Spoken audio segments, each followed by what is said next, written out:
মুখে স্বাদ নাই, খেতে পারছেন না, ভাত খেতে রুচি হচ্ছে না, আজকের রেসিপিটি আপনার জন্য। অবশ্যই ভাত চেটেপুটে খাবেন। এভাবে শাক সিদ্ধ করে নিয়ে আরও একটি অসাধারণ ভর্তা আছে, এই ভর্তা আর শাক সিদ্ধ দিয়ে একদম চেটেপুটে ভাত খাবেন। ভিডিওটি দেখতে হলে লাইক দিয়ে পুরো ভিডিওর সঙ্গে থাকুন। এই যে তরতাজা কাঁচামরিচ নিয়ে নিয়েছি, আজকে আমি পাহাড়িদের মতো কাঁচামরিচের ভর্তা বানিয়ে দেখাবো। শাক সিদ্ধ আর কাঁচামরিচের ভর্তা একদম গরম ভাতে জমে যাবে। অল্প উপকরণে ঘরোয়া একটি রান্না খুব সহজ পদ্ধতিতে দেখিয়ে দিব। এই যে দেখুন, কাঁচামরিচের বোটাগুলো সুন্দর করে ফেলিয়ে নিচ্ছি। এভাবে কাঁচামরিচগুলো সুন্দর করে বোটা ছাড়িয়ে নিব এবং ধুয়ে একদম রেডি করে নেব। দেশ এবং দেশের বাইরে থেকে কে কোথা থেকে যুক্ত হয়েছেন অবশ্যই কমেন্টে জানাবেন। আপনারা কোন দেশ থেকে দেখছেন আর কে কোথা থেকে দেখছেন অবশ্যই জানাতে ভুলবেন না। আর আমার এই রেসিপিটি যদি ভালো লেগে থাকে, ভিডিওটি ভালো লেগে থাকে, তাহলে চ্যানেলটি সাবস্ক্রাইব করে পাশে থাকতে পারেন। এই যে বোটা ছাড়ানো হয়ে গিয়েছে আর আমার শাকগুলো সিদ্ধ করা হয়ে গিয়েছে। শাকগুলো আমি একটি স্ট্যান্ডারে ঢেলে নিলাম। দেখুন, পানিগুলো একদম ঝরে যাবে, তাহলেই আমার শাকটি রেডি। এই দিকে আমি একটি প্যান বসিয়ে সুন্দর করে প্যানটিতে কাঁচামরিচগুলো দিয়ে দিলাম। শুকনো পানে তেল ছাড়াই কাঁচামরিচগুলো একটু আঁচিয়ে নেব। এই কাঁচামরিচের ভর্তা যার মুখে স্বাদ নাই, জ্বর হয়েছে, সর্দি হয়েছে, কাশি হয়েছে, তারাও চেটেপুটে ভাত খাবে। অবশ্যই এভাবে বাসায় একদিন ট্রাই করে সবাইকে খাইয়ে দেখো, সবাই পছন্দ করবে। এই যে কত সুন্দর করে রসুনগুলো ছুলে নিয়েছি, এভাবে রসুনগুলো একটু আঁচিয়ে নেব। নেওয়ার পর দেখুন বন্ধুরা, অবশ্যই পুরো ভিডিওটির সঙ্গে থাকবেন। এই যে আমি সবগুলো আঁচিয়ে ভাজিয়ে নিচ্ছি।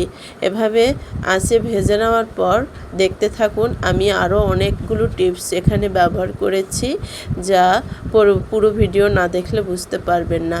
আজকের ভর্তাটি অসাধারণ নিয়মে ভর্তা করেছি। এভাবে ভর্তা করলে অবশ্যই সবাই চেটেপুটে খাবে। এই যে রসুনগুলো আমি মাঝখানে দিলাম, কারণ আঁচে ভাজতে হবে, তাছাড়া আমি এখন তেল দেইনি।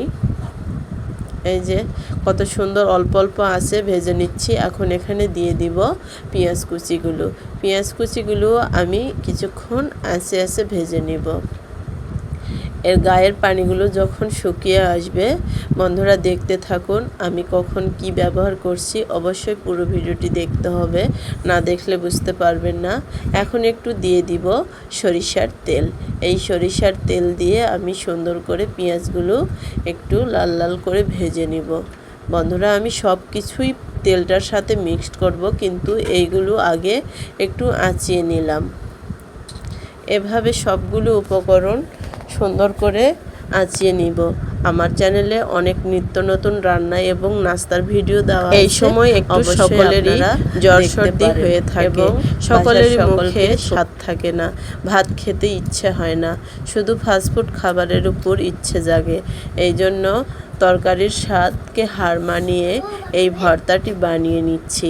এই ভর্তা দিয়ে আজকে আমি এক থাল ভাত চেটেপুটে খেয়েছি। খাবার পরও মনে হচ্ছিল আরও একটু ভাত খেয়েই।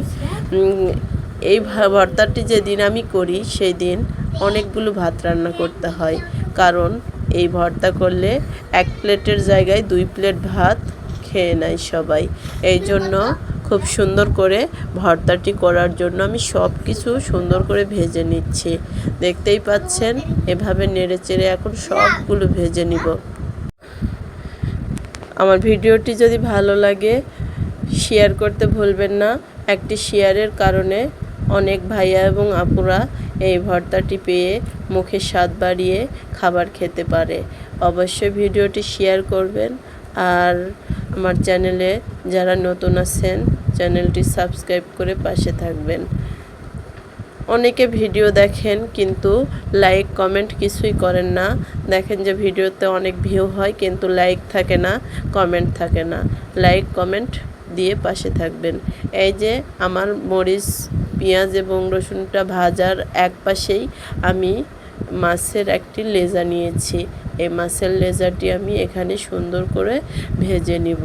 বন্ধুরা, এভাবে মরিচ ভর্তার সাথে যে কোনো একটা মাছ ব্যবহার করলে খেতে দুর্দান্ত টেস্ট হয়ে থাকে। ঝাল ঝাল ভর্তা খেতে যে কী যে মজা, যে খেয়েছে সে তো এর স্বাদ অবশ্যই জানে, আর যে খায়নি সে কেমনে বুঝবে। অবশ্যই বাসায় ট্রাই করবেন এবং এর স্বাদটা উপভোগ করবেন। দেখতেই পাচ্ছেন, এভাবে ভেজে নেবেন। নেড়েচেড়ে আমার পেঁয়াজ রসুনগুলো ভাজা হয়ে গিয়েছে। আমি কিছুক্ষণের মধ্যেই উঠিয়ে নেব এগুলো। এই যে আমি এখন সবগুলো বাটিতে উঠে নিব। সবগুলো পেঁয়াজ মরিচ আমি উঠে নিচ্ছি একটি বাটিতে। তারপর এই মাছটাকে আমি সুন্দর করে ভেজে নিচ্ছি। দেখতে থাকছেন কত সুন্দর করে ভেজে নিচ্ছি। আমার মাছটি ভাজা হয়ে গিয়েছে, এখন বাটার পালা। আমি এখানে বাটনা নিয়েছি। বাটনাটা পরিষ্কার করে ধুয়ে এখানে পেঁয়াজ মরিচ রসুনগুলো ঢেলে দিলাম। এখানে আমি এখন দিয়ে দিব মাছের লেজাটি। এই মাছের লেজা দিয়ে ভর্তা করলে খেতে যে কী যে মজা হয়। আমি মাছের লেজার মধ্যে কাঁটা থাকলে সেটা সুন্দর করে বেছে নিব, কারণ মাছের লেজাতে অনেক কাঁটা থাকে, এই জন্য খেতে মজাও লাগে। এই যে মাছগুলো সুন্দর করে বের করে নিয়েছি, আর এখানে দিয়ে দিলাম পরিমাণ মতো লবণ। এখন সবগুলো একসাথে সুন্দর করে বেটে নেব।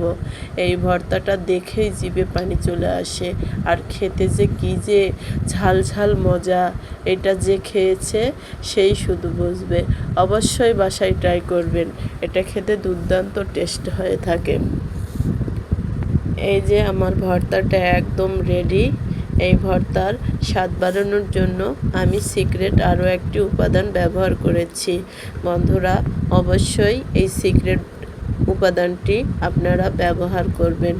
এই যে আমি এখন এখানে সিক্রেট উপাদানটি দিয়ে সুন্দর করে মাখিয়ে নেব। সরিষার তেল যে কোনো ভর্তার শেষে ব্যবহার করলে খেতে দুর্দান্ত টেস্ট হয়ে থাকে। এইদিকে আমি মুখে স্বাদ বাড়ানোর জন্য সুন্দর করে কই মাছ ভেজে নিয়েছি। এই যে কই মাছের ভাজি, এখানে মরিচের ভর্তা, আর সাথে আমি নিয়ে নিব পুঁই শাকের সিদ্ধ। এখন আমি চেটেপুটে এক প্লেট ভাত শান্তি করে খেয়ে নেব। দেখুন এতটা লোভনীয় হয়েছে। খাবার যদি ইচ্ছে হয় অবশ্যই আমার বাসায় চলে আসবেন। এখানেই শেষ করছি। আসসালামু আলাইকুম।